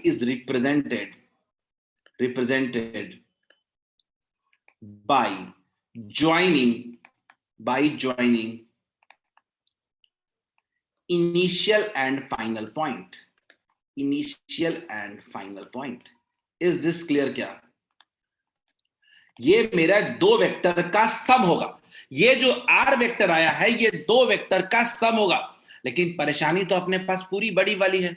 हम इसका वैल्यू कैसे निकालें? आखिर रिजल्टेंट कितना होगा ये कैसे निकाला जाए? ठीक है, तो इस R के लेंथ को निकालने के लिए हम लोग थोड़ा मेहनत करेंगे, और ये मेहनत कुल 12 तक 4 बार करनी होती है. आपको यही चीज 4 बार आपको पढ़ना होता है. इसलिए मैं कहता हूं ये सबसे इंपॉर्टेंट टॉपिक पढ़ा रहा हूं अभी तक का. हमने क्या किया? एक परपेंडिकुलर ड्रॉ कर दिया. और हमने कुछ पॉइंट के ना नामकरण कर दिए. बचपन से करते हैं, कौन सी बड़ी चीज है. मान लीजिए नाम दे दिया MNOP. नाम अच्छे से दे दिए, अलग अलग नाम दे दो सबके. MNOP. मुझे ना याद रखना, मुझे इस R वाले का ना लेंथ चाहिए. तो मैंने क्या सोचा कि अच्छा, तो इन ट्रायंगल MNP, अगर इस ट्रायंगल MNP की बात करें तो एक राइट एंगल ट्रायंगल बन रहा है क्या? तो अगर राइट एंगल ट्रायंगल बन रहा है तो क्या हम लिख सकते हैं क्या? MP का whole square is equal to MN का होल स्क्वायर प्लस NP का होल स्क्वायर. कोई तकलीफ है क्या? बोलिए, किसी को इसमें कोई दिक्कत है क्या? अब ये तो यूरेका हो गया कि चलो बन जाएगा, लेकिन रास्ते में परेशानियां हैं. हमको थोड़े ना MN का लेंथ पता है, हमको थोड़े ना ON का लेंथ पता है, लेकिन अपने पास दिमाग है और दिमाग का हम लोग यूटिलाइजेशन करेंगे. देखते हैं. मैं कहता हूं कि मान लीजिए ये A वेक्टर है तो इसका मैग्नीट्यूड क्या होगा? A होगा, और B वेक्टर का मैग्नीट्यूड क्या होगा? B होगा. तो मैं एक एक करके देखूंगा. मैं देखूंगा इन ट्रायंगल MNO, छोटे वाले ट्रायंगल में देखते हैं. सब लोग छोटे वाले ट्रायंगल में देखते हैं. इन ट्रायंगल MNO, अगर मैं कहूं इस ट्रायंगल में कि साइन थीटा इक्वल्स टू कितना होगा, तब क्या बोलोगे? Perpendicular by hypotenuse ratio. Clear है क्या? क्या बोलोगे? Perpendicular by hypotenuse. तो क्या बोलोगे? MN by OM. और अगर मैं बोलूं cos थीटा इक्वल्स टू, तो क्या कहोगे? Base upon hypotenuse. क्या बोलोगे? बेस कितना है? ON by OM. क्लियर है? मेरे साथ दिक्कत क्या है कि मुझे क्या चाहिए था? मुझे इससे चाहिए MN का लेंथ चाहिए. तो MN इक्वल्स टू कितना हो जाएगा? OM sine theta. अच्छा, OM का लेंथ अपने को पता है कितना है? B है, B साइन थीटा. तो मुझे एक बात तो निकल गया, MN का लेंथ निकल गया. MN का लेंथ कितना आ गया? B sine theta. इसका लेंथ कितना आ गया? B sine theta. आगे बढ़ते हैं. अगर मैं लिखूं यहां पे कि ON equals to OM cos theta, तो इस लिहाज से OM का लेंथ तो आप जानते ही हो कितना है? B. कितना हो जाएगा? B cos theta. क्लियर है क्या? तो अब अपना ON का लेंथ आ गया B cos थीटा. क्या क्लियर है सबको? इतना बोलिए, यहां तक क्लियर है क्या? बोलिए. मैंने इस छोटे वाले ट्रायंगल से इस OM लेंथ यानी B लेंथ के चक्कर के रिलेशन में MN भी निकाल लिया और ON भी निकाल लिया. सारा मामला ही खत्म हो गया. तो अब मुझे अगर कोई बोले कि PN कितना होगा, मुझे इस ट्रायंगल इसमें बोले कि PN कितना होगा, तो मैं PN को लेके कहूंगा नहीं कि OP plus ON. OP plus ON दो पार्ट है इस PN लेंथ के. नीचे वाला बेस का दो पार्ट है. तो ये O से लेके P तक का लेंथ है A. और ON का लेंथ कितना आ गया अपने पास, B cos थीटा। ट्रायंगल का एक पार्ट निकल गया। दूसरा देखते हैं, MN देखते हैं, MN कितना अपने पास आ चुका है, B sin थीटा। बोलिए अब पाइथागोरस थ्योरम लगा सकते हैं क्या? एवरीवन टेल मी, क्या अब आपको इस ट्रायंगल का दोनों पार्ट अगर आ चुका है तो क्या अब पाइथागोरस थ्योरम लगा सकते हो क्या? इस बड़े वाले ट्रायंगल का आपको परपेंडिकुलर भी पता चल गया और पूरा का पूरा बेस भी पता चल गया, तो हाइपोटेन्यूज नहीं निकाल लोगे? एवरीवन रिस्पॉन्ड, क्या यहां तक क्लियर है? ये बहुत बार आएगा ये चीज, ये इतना जो अभी पढ़ाया ये बहुत इंपॉर्टेंट है। 5 मिनट में कहीं दिक्कत है पूछो।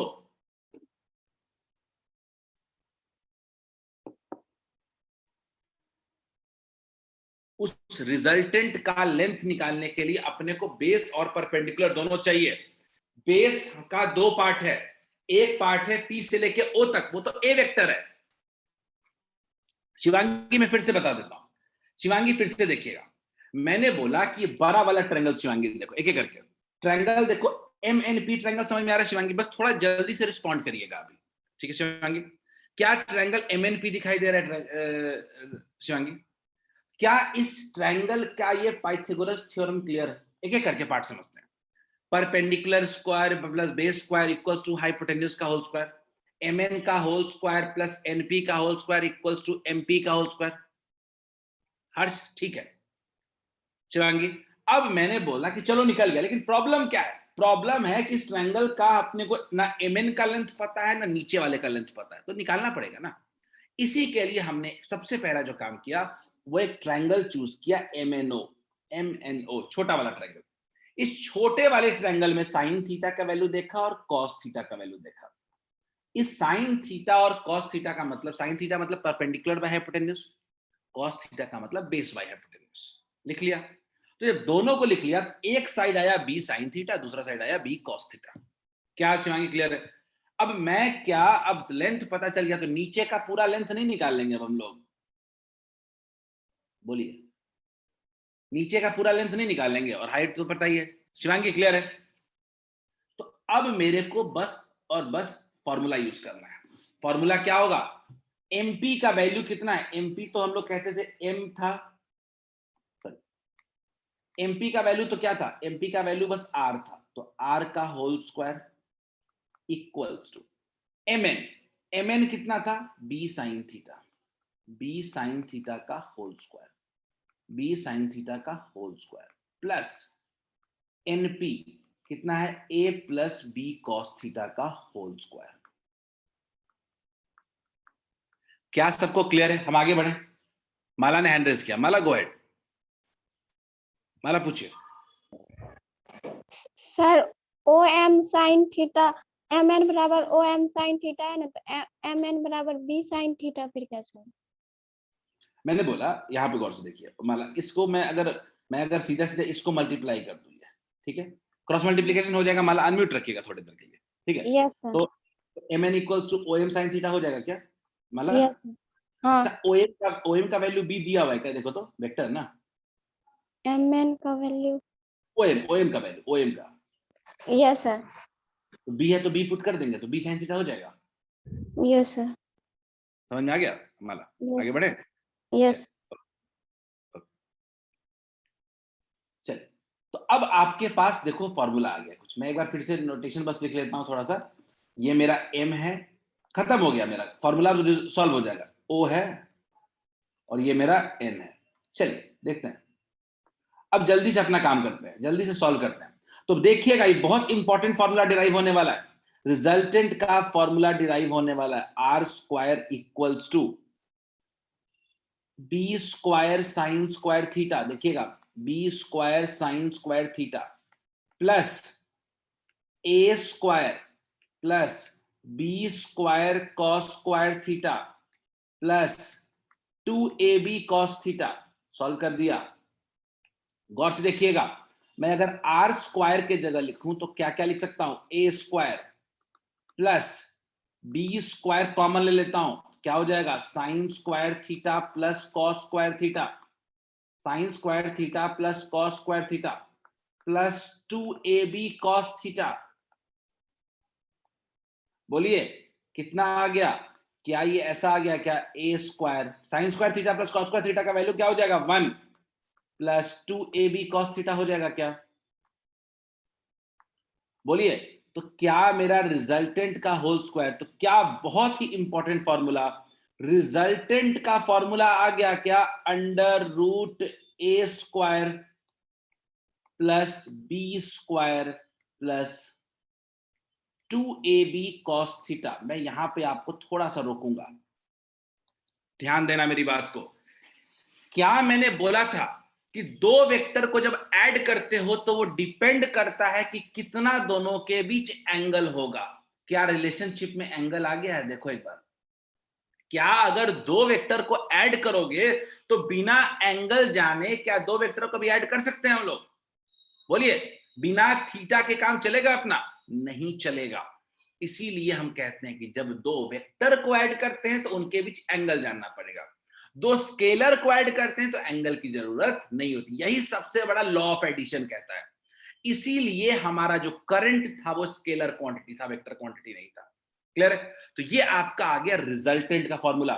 बहुत ही इंपॉर्टेंट फॉर्मूला है रिजल्टेंट वेक्टर का। दो वेक्टर को जब सम करते हैं तो जो रिजल्टेंट होता है उसका लेंथ होता है इतना, under root a square plus b square plus 2ab cos theta. ये इसका लेंथ है रिजल्टेंट का।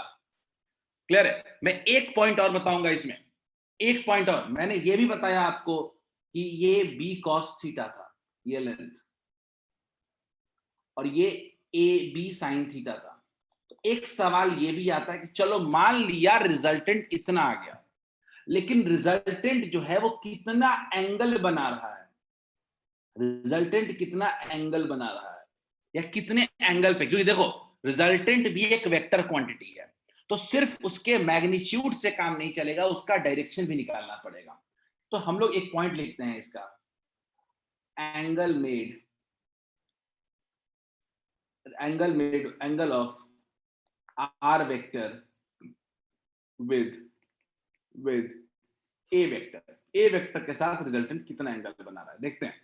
तो अगर मैं बोलूं इस ट्रायंगल से तो tan बीटा लिखूं, अगर मैं tan बीटा लिखूं, ये एंगल क्या लेना है? Low beta. तो tan बीटा इक्वल्स टू क्या होगा? परपेंडिकुलर बाय बेस होगा क्या? ट्रायंगल देखो, बड़ा वाला ट्रायंगल देखो, ट्रायंगल देखो MNP वाला, परपेंडिकुलर बाय बेस होगा क्या? तो परपेंडिकुलर कितना है? परपेंडिकुलर अगर आप देखो तो MN है, कितना हो जाएगा? B sin थीटा है। और पूरा का पूरा बेस कितना? अगर मैं पूरा एक बार में लिखूं, अगर ऐसे लिखूं, परपेंडिकुलर बाय बेस लिखना है तो मैं लिखूंगा MN बाई PN। तो अगर मेरा tan बीटा इक्वल्स टू देखें तो tan बीटा इक्वल्स टू हो गया MN कितना हो गया? B sin theta by A plus B cos theta. This is the angle made by vector with horizontal. Is this clear? Is it clear? हमने resultant vector का magnitude भी निकाल लिया, ये अपना मैग्नीट्यूड हो गया, ये अपना मैग्नीट्यूड हो गया, और ये अपना डायरेक्शन हो गया। Is it clear?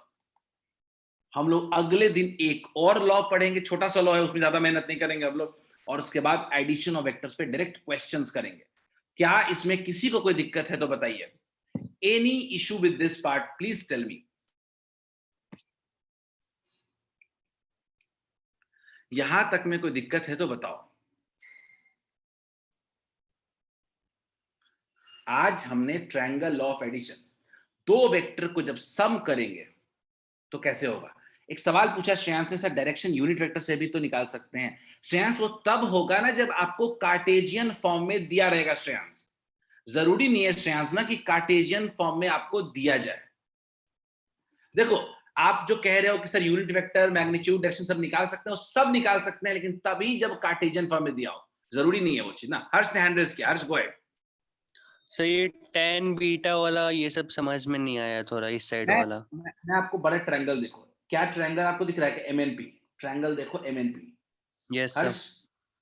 क्या इस ट्रायंगल में अगर आप देखोगे तो ये tan थीटा अगर देखोगे, tan बीटा देखोगे तो क्या परपेंडिकुलर बाय बेस लिख सकते हो क्या? Yes sir, mn by np लिख सकते हो क्या? यस सर, अच्छा, mn का लेंथ आप निकाल चुके हो ना, देखो तो अभी थोड़ी देर पहले। यस सर, बी देखो, साइन थीटा। और बेस का क्या था? a plus B cos theta था क्या? देखो यस pn देखो, a plus B yes, cos theta हो जाएगा। अंडरस्टूड सर, हो जाएगा। ऋषु ने हैंड रेज किया, ऋषु हटाओ नहीं यार, ऋषु कर रहा हूं अनम्यूट। ऋषु, हाँ चलो ऋषु अनम्यूट कर रहा हूं, बोलिए। तो ऊपर विनय ने एक में सवाल पूछा अभी, ऋषु पूछ लो पहले, विनय मैं आता हूँ आपके पास, बोलिए Rishu. Are square equal to b sine theta square और plus a plus B cos theta square, ये सब दोनों का होल स्क्वायर है ना? एक सेकंड, फिर से एक बार ऋषु रिपीट करोगे क्या? मैं ऋषु फिर से रिपीट करना। ऋषु मेरी आवाज नहीं है क्या? मैं ठीक से सुन नहीं पाया था, एक बार रिपीट कर देना Rishu. Are square equal to hmm, सबसे ऊपर में ना सबसे ऊपर में, ठीक है। R square B B sine square theta the whole square B plus sine theta का whole square, A plus B cos theta the whole square. Sir whole square, बिल्कुल। यहाँ पे कैसे? साइन है, यहाँ कॉस कैसे? नहीं, गौर से देखो ना, आप देखो आर का फॉर्मूला क्या था, देखो एमपी, देखो मैंने ऐसे, देखो इसको रिलेट कहां से करो, ये ग्रीन वाला फॉर्मूला दिख रहा है, MP square equals to MN square plus NP square. ऊपर में एक फॉर्मूला है, आपको दिख रहा होगा। एमपी, एमपी का वैल्यू क्या है? आर है क्या? रिजल्टेंट है क्या? एमपी की जगह आर पुट कर दिया, एमएन कितना था, तो एमएन की जगह क्या पुट कर दिया? बी साइन थीटा पुट कर दिया। हाँ हाँ हाँ हाँ, और पीएन की जगह, और पीएनपी था, एनपी की जगह क्या पुट कर दिया? A A plus plus B cos theta. बोलिए, अब तो सीधे वैल्यू पुट करना है, सॉल्व करना है ना। हो गया। शुभम ने पूछा सर टैन ही क्यों निकाले? शुभम ऐसा कुछ नहीं है कि टैन ही क्यों निकाले। देखो, एक सवाल विनय ने पूछा है कि सर टैन बीटा निकालना जरूरी है। मैं विनय आपसे पूछता हूँ, अगर विनय कोई वेक्टर निकाल रहे हो तो क्या सिर्फ मैग्नीट्यूड से उसको डिफाइन कर सकते हो? उसका डायरेक्शन भी तो कुछ तो देना पड़ेगा ना, कहाँ है, कैसे एंगल पे बना है, किधर होगा रिजल्टेंट, कुछ तो बताना पड़ेगा ना। बोलिए विनय, विनय डू यू एग्री क्या कि एक वेक्टर दे रहा हूं तो वेक्टर के साथ उसका डायरेक्शन तो एक मस्ट पार्ट है क्या विनय?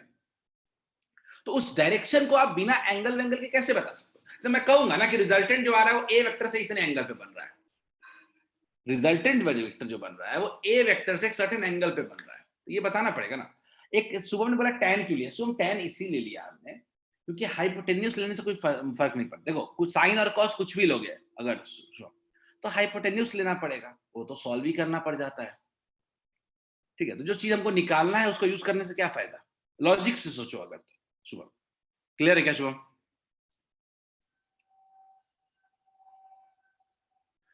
Is it clear guys? Are we done? Shubham, Shubham doubt है? मैं हैंड अनम्यूट कर रहा हूं। शुभम, हर्ष ने कहा स्क्रॉल डाउन कीजिए सर। हाँ, कर दिया। अच्छा, एक एक करके आते हैं। किधर गया शुभम? अनम्यूट कर देना शुभम, पूछ लो कोई दिक्कत।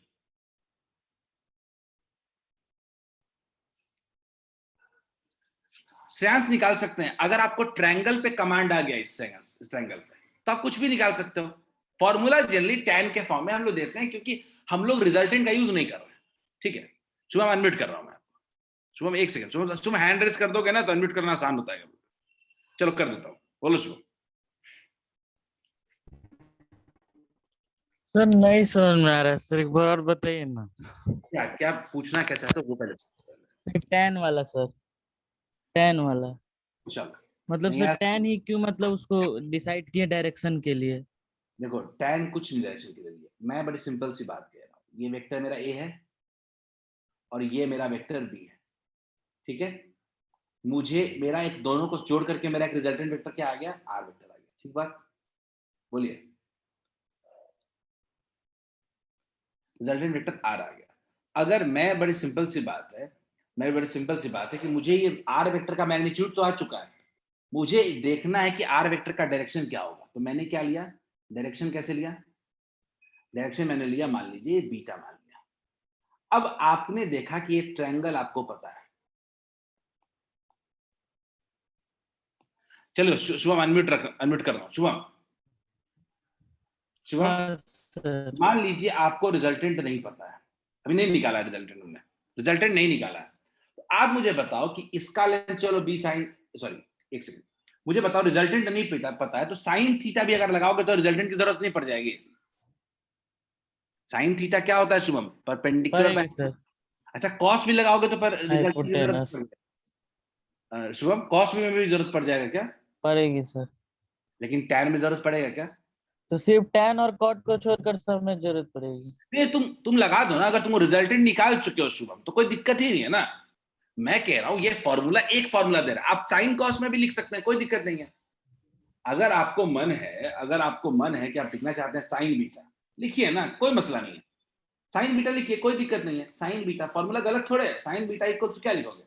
Perpendicular by hypotenuse. परपेंडिकुलर कितना है आपका? v sin थीटा था, और हाइपोटेन्यूज कितना है यहाँ पे? आपको रिजल्टेंट वेक्टर है, निकालो। cos बीटा लिख दो, cos बीटा लिख दो, कितना हो जाएगा? a plus B cos theta. Command है तो कोई दिक्कत नहीं है, अगर लिख चुके हैं तो लिख सकते हैं, दोनों गलत, दोनों सही है। ठीक है शुभम? Yes Shubham, sir. दोनों सही है, लेकिन tan बीटा की जरूरत इसीलिए पड़ती है क्योंकि ये आसान फॉर्मूला होता है, हर चीज आसानी से के लिए पड़ी जाती है। b sin theta by a plus B cos theta. बोलिए, तीनों याद रहेगा? आपको जो लगाना है आप लगाइए, आपकी मर्जी है। ठीक है, दैट्स इट बच्चों, have a nice day. I think we have done completed. कुछ डाउट है तो पूछो, otherwise we can end the session. आज थोड़ा रिवाइज कर ले नोट्स को। आज हमने मेनली एंगल बताया है, दो वेक्टर के बीच एंगल निकालना और दो वेक्टर को ऐड करना। हमारा एडिशन थोड़ा टाइम लेता है, मल्टीप्लिकेशन में कोई खास मसला नहीं है, बहुत छोटा है। ही इज सेइंग कि सर पिछला स्लाइड पे जाइए। हर्ष, ठीक है, चलो बाकी लोग हैव अ नाइस डे।